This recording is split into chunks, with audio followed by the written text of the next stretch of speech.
Friends, आज दिनांक 13 जुलाई 2021, class 11th, subject biology. Dear students, हम लोग क्लासिफिकेशन स्टडी कर रहे हैं और क्लासिफिकेशन में अब तक हम लोगों ने पोरीफेरा फाइलम पढ़ लिया, सिलेंट्रेटा फाइलम पढ़ लिया, प्लेटिहेल्मिन्थीस को हम लोग जान चुके हैं। देखिए, मैं आपको बता देता हूँ एक एक एनिमल के बारे में। पोरीफेरा में हम लोगों ने बताया था कि साइकन, इसकी बॉडी पे बहुत सारे पोर्स होते हैं। सिलेंट्रेटा में हाइड्रा, जेलीफिश के बारे में बात की थी।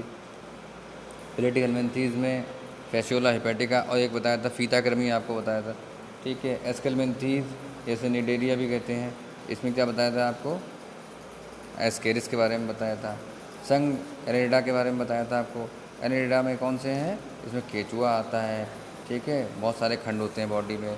और उसके बाद आपको बताया संग आर्थ्रोपोडा। तो आर्थ्रोपोडा में आपको बताया था सारे इंसेक्ट जितने भी आते हैं। ठीक है, और ख़ास बात क्या होती है कि इनमें जोड़ी उपांग पाए जाते हैं। ठीक है, इनमें जो है जॉइंट्स पाए जाते हैं उपांगों में। ठीक है, अब बात आती है मोलस्का की, फाइलम मोलस्का। देखिए, अगर हम बात करें, इसमें कुछ जंतु ऐसे होते हैं जो स्थलीय भी हो सकते हैं, कुछ जंतु जो है जलीय भी हो सकते हैं। जल में भी एक्वाटिक भी हो सकते हैं और मैराइन भी हो सकते हैं। ठीक है, तो मतलब फ्रेश वाटर और मैराइन दोनों हो सकते हैं। इसलिए ये जो हमारा जो फाइलम है, ये बहुत अच्छा फाइलम है। इसकी एक विशेषता भी है जो उसकी हम चर्चा करेंगे। तो देखो, सबसे पहले हम बात करते हैं, ये जंतु स्थलीय या जलीय तथा अंग स्तर के होते हैं। देखिए, स्थलीय जंतु और जलीय जंतु कैसे? कुछ जंतु ऐसे होते हैं जो आपको स्थल में मिल जाएंगे। जैसे आप लोगों ने देखा होगा कि घोंगे हैं या जो आप छोटे छोटे शंख हैं, तो ये आपको मिट्टी में मिल जाएंगे, नम स्थानों में। लेकिन मिलेंगे नम स्थानों में, ऐसा नहीं होगा सूखे स्थानों पर, नम स्थानों में मिल जाएंगे। ठीक है, और जलीय कैसे होते हैं? जो जल में होते हैं, फ्रेश वाटर। आपने पॉन्ड में देखा होगा, ठीक है, कि तालाब में तैरते हुए या फिर तालाब में किनारे मिट्टी पे, ठीक है, या जो है नदियों में। ठीक है, या कुछ कुछ समुद्री भी होते हैं, कुछ इसके जंतु जो होते हैं वो समुद्री भी होते हैं, जैसे कि ऑक्टोपस। ऑक्टोपस का नाम सुना होगा आपने। एक समुद्री खरगोश भी होता है। ठीक है, तो ये भी जो सब हैं समुद्री जंतु हैं। ठीक है, उसके बाद इनका शरीर जैसा कैसा होता है? अंग स्तर का, ऑर्गन जो है, ऑर्गन लेवल है इसका। तो ऑर्गन स्ट्रक्चर है, मतलब पूरी होल बॉडी, कंप्लीट बॉडी बनी हुई है। तो वो उससे पहले कौन सा स्ट्रक्चर होता है? ऑर्गन स्ट्रक्चर से बनके बना है। बहुत सारे ऑर्गन्स जो हैं, ऑर्गन सिस्टम होता है, उससे मिलकर इनका बॉडी बना हुआ है। उसके बाद है दूसरा,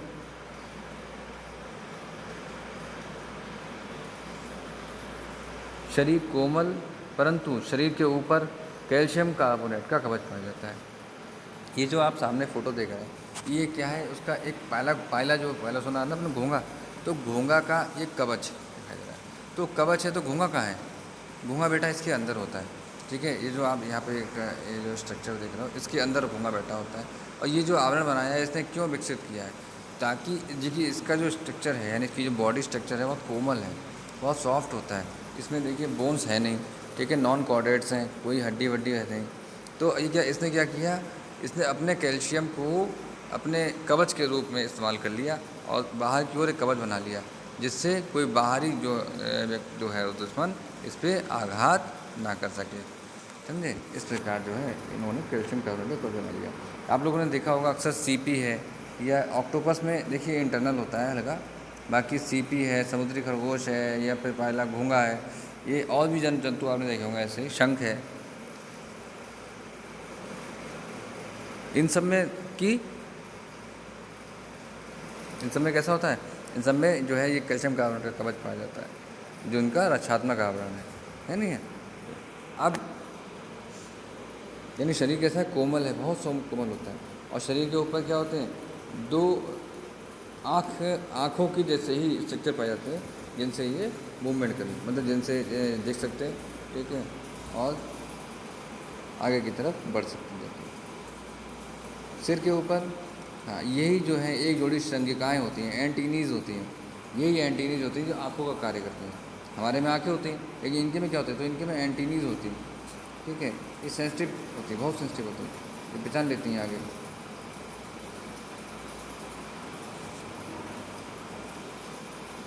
उसके बाद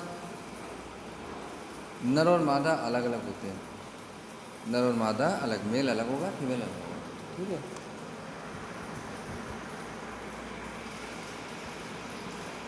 मेल अलग है और फीमेल अलग है। देखिए इसमें हमने केवल अभी तक यहाँ जाना है कि कुछ जंतुओं में ही ऐसा है, जैसे कि हमारा जो संघ एनेडा में जो है जंतु बाइसेक्सुअल थे, आर्थ्रोपोडा में अलग अलग थे, ठीक है, एस्केलमेंथीज में भी अलग अलग थे, और लेटिहेलमिंथीज में एक बाइसेक्सुअल थे, और सिलेंटेटा में भी बाइसेक्सुअल था, ठीक है, और उससे पहले भी पोरीफेरा में भी। पोरीफेरा में तो पता नहीं चलता था कौन सा सेक्सुअल है कौन सा बाइसेक्सुअल है, ठीक है। तो इस प्रकार से इनमें जो जंतु हैं वो अलग अलग हैं, नर और मादा अलग अलग हैं।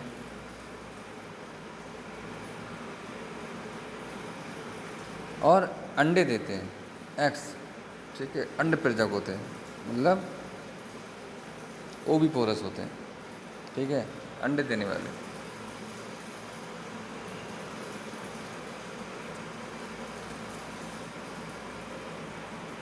उसके बाद अगला है श्वसन पाया जाता है। श्वसन के लिए क्लोम पाए जाते हैं। क्लोम एक दरारें होती हैं जो मुख के ठीक थोड़ा पीछे होती है, ठीक है, उन्हीं के द्वारा क्या होता है, श्वसन क्रिया होती है, ऑक्सीजन को लोग ग्रहण करते हैं और कार्बन डाइऑक्साइड को बाहर छोड़ते हैं।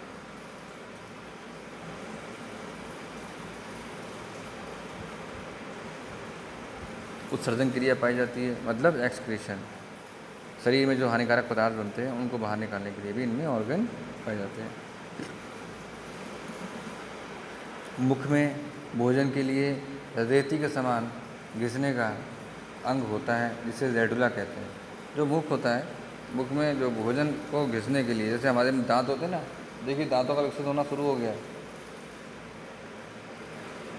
दांतों का विकसित होना शुरू हो गया। क्यों हो गया है? क्योंकि भोजन को पचाना थोड़ा कठिन होता है, तो इसलिए पहले उसको क्या है, काटना और उसके बाद उसको पीसना और चबाना, ये आवश्यक है। इससे क्या है, सेलुलोज यानी जो हमारा सेलुलोज कर रहा हूँ, शुगर जो है आसानी से डाइजेस्ट हो सके। तो रेती के समान जो है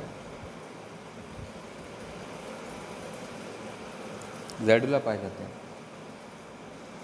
इसके एग्जाम्पल आप लोग बहुत सारे हैं, जैसे कि पाइला ग्लोबोसा है, ऑक्टोपस है, सीपी है, समुद्री खरगोश है, ठीक है, शंख है, तो ये बहुत सारे हैं। आप लोग इनके डायग्राम भी देख सकते हैं बहुत सारे, ठीक है। तो ऑक्टोपस आपने देखा है कभी? ऑक्टोपस समुद्री जीव है। तो ऑक्टोपस में आप कहेंगे सर वो तो उसके ऊपर तो कोई वो पाया नहीं जाता है, कैल्शियम कार्बोनेट का कवच नहीं पाया जाता। लेकिन बच्चों अगर हम डीपली स्टडी करें तो जो उसकी जो हेड है ना, उसका जो हेड है, उसका जो ऊपर का भाग देखोगे, उसकी खोपड़ी देखोगे, वो जो है उसके अंदर कैल्शियम कार्बोनेट का जो मेंटल पाया जाता है। तो ये मेंटल ही क्या करता है, ये इसको इस संघ में रखता है, मोलस्का संघ में रखता है। बाकी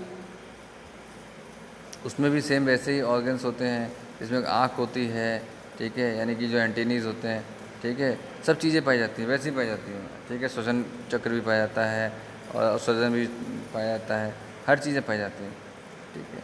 तो इसलिए जो है ये असंग आर्थ्रोपोडा में रखा गया। और इसी प्रकार से अगर आप देखोगे तो सीपी है, सीपी को हम लोग जानते हैं, सीपी क्या होता है, सीपी से मोती निकलता है, ठीक है ना। तो मोती इसका पालन किया जाता है, खेती की जाती है सीपी की बहुत बड़े स्तर पर। समुद्र का किनारा जो ले लिया जाता है, छितला क्षेत्र, जहाँ पे समुद्र में पानी कम क्षेत्र में होता है, तो मतलब कम होता है और मिट्टी सतह थोड़ा सा ज़्यादा गहराई में नहीं होती है, तो वहाँ पे अपना उसको जो है पालते हैं, उसको उगाते हैं। अब उगाएंगे मतलब जानते हो कैसे उगाने, मतलब होता है कि मिट्टी में गाड़ देते हैं, भाई नहीं, ऐसा है, उसको कल्टीवेट कराते हैं, मतलब उसको उसकी संख्या बढ़ाते हैं। जब संख्या बढ़ाते हैं तो मोती भी बहुत सारे बनेंगे, है नहीं, लाखों करोड़ों मोती जो है बनते हैं। तो इसी प्रकार समुद्री खरगोश होता है, बहुत सारे जंतु आते हैं। तो आज हम लोगों ने जो है मोलस्का के बारे में जाना, तो इसको आप लोग नोट करिएगा, इसका डायग्राम बनाइएगा, जो पीडीएफ आपको भेजी है उस पीडीएफ को नोट कर लीजिएगा, कॉपी मेंटेन रखिएगा, कॉपी आपकी कभी भी चेक हो सकती है, ठीक है। दूसरी बात, इसको याद भी कर लें, क्योंकि कई बार जो है ऑक्टोपस का या पायला का डायग्राम आता है इसमें, तो इसको याद भी कर लें, बहुत इंपॉर्टेंट है। चलिए, थैंक यू सो मच।